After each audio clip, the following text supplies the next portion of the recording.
Sanibonani. Ngicabanga ukuthi umuntu ufanele aphumele obala futhi akhulume nje kahle.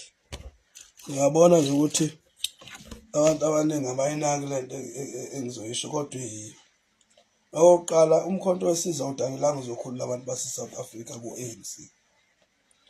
Uma ekhanda umkhonto wesizwe ubaba umhlonishwa uJacob Zuma wakuchaza kahle ukuthi uzoseyiva i-ANC ngoba ayibona ukuthi ehlelwa ngamandla. Sikwazi nje kahle lokho and wakhuluma kazange akufihla. Okwesibili, wakuphinda wathi yena uyoba imember ka-ANC aze afe.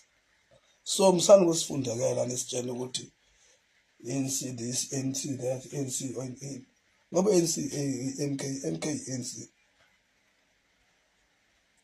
So uma nibona amanye amaqembu elwa ekhankasa nani senifuna ukuthi ngoba nifuna ukuseva i-ANC senikhankasa ngazathi i-ANC aniyithandi kanti niyiyo. Qiniso nje ufuna silibeke niyiyo nje i-ANC. U-MK uyi-ANC, ANC MK into engeke ihlukaniseke leyo. Sibuyela endabeni kaChris Hani eseniqala ukuyikhuluma as if uChris Hani wabulawa kunjani njani kwakufanele kube uyena omengameli wokuqala eSouth Africa. Yes, siyavuma. But umbuzo wami uthi umengameli wenu okanye ubaba wenu is the one and only person noma i-president ase-South Africa eyakwazi ukuyobona ababulali bakaHani ejele. Iyo yodwa futhi esike yawela yaya phesheya kubabulali bakaHani. Ngabe lokho kunika ukuthini?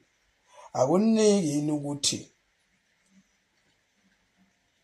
yonke into eyahlelwayo against uChris Hani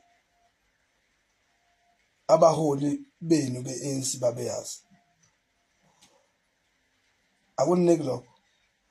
Yini eyenza ukuthi kubo bonke omengameli base-South Africa bese kuba nguye yedwa nje, yena yedwa nje ukhathalela laba abelungu ababulala umuntu omnyama? Niyayibuza lokho? No, angikho lapho. Kodwa nje ngiyayibuka lento, ngiyibuka ngeso elithe ukujula ngoba iqiniso lithi anikwazi ukusiphatha sonke ngodaka emehlweni. Ngiyathokoza.